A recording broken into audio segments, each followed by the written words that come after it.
Hi everyone, welcome to our final summary for our class 6050. Just wanted to go over a couple things, go over a few of the quiz questions. So I'm going to hop over to the classroom here quick. So last week we looked at a few different areas. We looked at kind of examining your various choices that you have available to you when you've looked at your strategy overall, and an important part of that, an important part of that is making sure that you're taking a look at all your alternatives. And you had done some of that in your case study, actually, in week 6, where you kind of analyzed alternative strategies. One of the questions had to do with that. So this chapter, one of the chapters was just a little bit more on that topic. Making sure that you take a look at every alternative. Also, the next chapter, chapter 9, I think it was, talked a little bit more about support strategy with regard to these types of strategic plans and moving forward with your goals. So things like organizational structure and culture are crucial to making sure that you have adequate strategy. In our discussion this past week, we talked a bit about organizational culture overall, but one of the things that is important with culture is to make sure that from a leadership standpoint, that you really have kind of that top-down / bottom-up culture. So, so you want to make sure that you have grassroots efforts with regard to moving strategy forward, those types of things. But you also want to make sure that people at all levels can see that the top of the organization is setting the tone, or tone from the top, for your culture. So it could be about a change like we saw in the case study last week. It could be looking at adjusting the way you provide care, maybe adding more aspects, etc. So so there's a lot of different ways that you can adjust culture in your organization. A culture of safety, a culture of compliance, both really important. And you may have many people at the grassroots level that support safety, support regulatory compliance, those types of things. But if you don't have that top-down leadership on those areas, you'll never meet your strategic goals with regard to those. But you also, again, need that bottom-up look at these things as well, because if the CEO just says, okay, I want you to all participate in this safety program, but nobody in your organization is supporting the safety program, it's not going to be effective. So that's why I'm sure that's a term that I've coined myself, but it's not just top-down and it's not just bottom-up leadership, it's both. So both very important. We all can lead from the seat we're in. I think this is organizational culture is a good demonstration of that. So let's take a look at the. I'm really looking forward to seeing everyone's final projects. I know I talked to a few of you about your projects as you went, but I'm really excited to see how they came out this week. So there was one question that I did give back to everyone. I think the question was confusing, and I think the text didn't necessarily address the question head on. And it's kind of a complex area. So I did give, it had to do with matrix structure and what type of organizations would benefit from a matrix structure, I believe. But so you'll see, if you did get that wrong, you'll see that additional point has been added back. But this question, matrix structure is an organizational hierarchical design that forms the building blocks for basic building blocks for organizations. So the answer to this is true, and in our text it talks a bit about how there are 3 different fundamental organizational hierarchical designs that can that can serve as building blocks.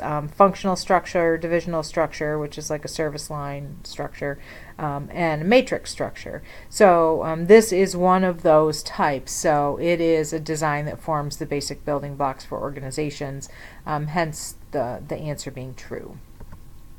Next question that I want to review. There we go. The organizational structure decision is one of prioritizing which characteristics.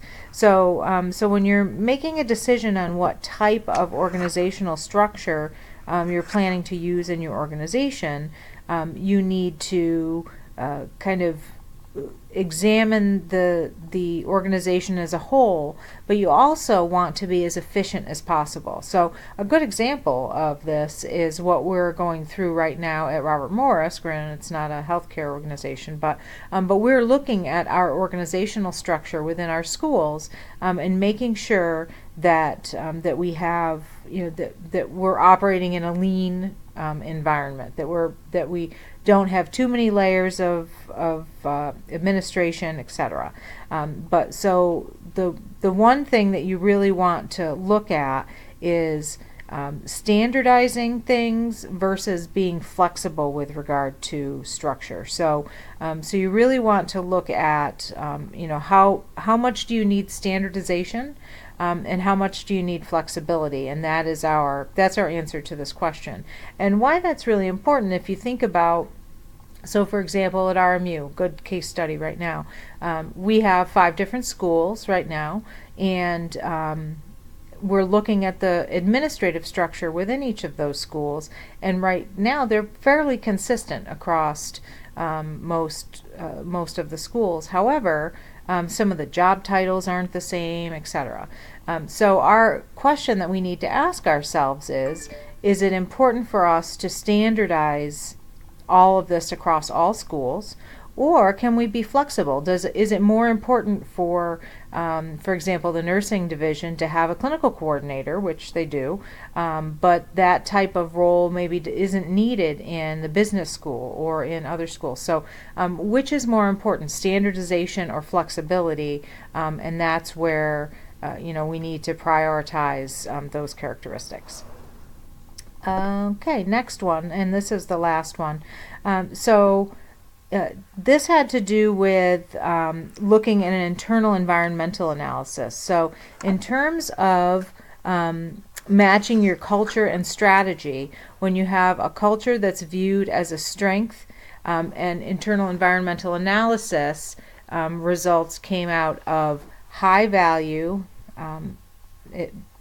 internal environmental analysis results came out with HNEY. So high value, not rare, easy to develop, and sustainable. If that is the case, and culture is a strength, what do we want to do? So in that case, we want to maintain our current structure. Those standards, I guess I'll call it standards, of high value, not rare, easy to develop, or even difficult to develop. You could have an E in this spot here, or a D, but sustainable. So those 4 things, along with the fact that our culture is a strength in our organization, really keeps us in line with wanting to keep that culture, maintain that culture. We don't need to make changes. We don't necessarily need to reevaluate, at least not at this point. We do not need to we don't need to change overall. So this answer here would not be correct, because that involves that change. So the focus is really to maintain the organizational structure, in this case of culture is a strength, and then high value, not rare, easy to develop, or even difficult to develop, and sustainable. Either of those would be appropriate for maintaining organizational culture. Okay, so just want to hop in week 8 here quickly. So this week, remember, and I think I've reiterated this in a million different places, but remember that our week ends on Friday this week, because your new classes will begin on Saturday. So we're only Monday to Friday this week. Just another quick note regarding that. All of us, myself, Dr. Hampe, and Dr. Frendak, are all at the ACHE annual Congress this week. I'm actually not going till tomorrow. Dr. Hampe's already there. I'm not sure exactly when Dr. Frendak is going. We're all available to you if you need us for help with your classes that start next term. Obviously, I'm still here for you for this week, but we are out of town at that ACHE Congress. Something for you to keep in mind for next year. They do have student rates and whatnot for that. Great conference for folks to go, especially if you're really looking to network and meet some folks perhaps maybe outside of the Pittsburgh area if relocating at some point is in the cards for you. So really, and they have a job fair, career assistance, whatnot for students at that Congress, plus tons of education and networking overall. So for this week, we have our discussion. The discussion has to do with balanced scorecard. So balanced scorecard was introduced last week, and we'll have a discussion about it this week. The one thing that I really want to hear from everybody is what types of metrics would you want on your scorecard? So if you were a healthcare administrator, what types of things would you want to see on your balanced scorecard? So a good kind of individual thoughts on those types of things. There are some standards, but there are things that are more important to you than other things. Also this week we have an optional discussion. It's completely optional. It's in the written discussion board, but we're always looking to get feedback about the course. What do you like? What didn't you like? Etc. There are no points assigned for this, but we would love to hear further from you about the course overall, and how we can improve it. Okay, so I think that's all I have. If you have any questions this week, please just let me know. Probably reaching me via email is the easiest way, considering I'll be on the road. But also, feel free to reach out. You can call, and an email comes to my inbox directly from my phone. So feel free to call. Feel free to email. And I'm looking forward to taking a look at everyone's final projects this week.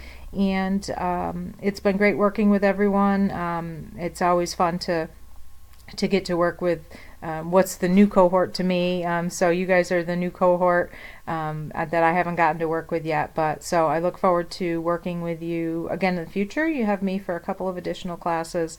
And if there's anything I can do, just reach out. So thanks for all of your hard work this term. Thanks.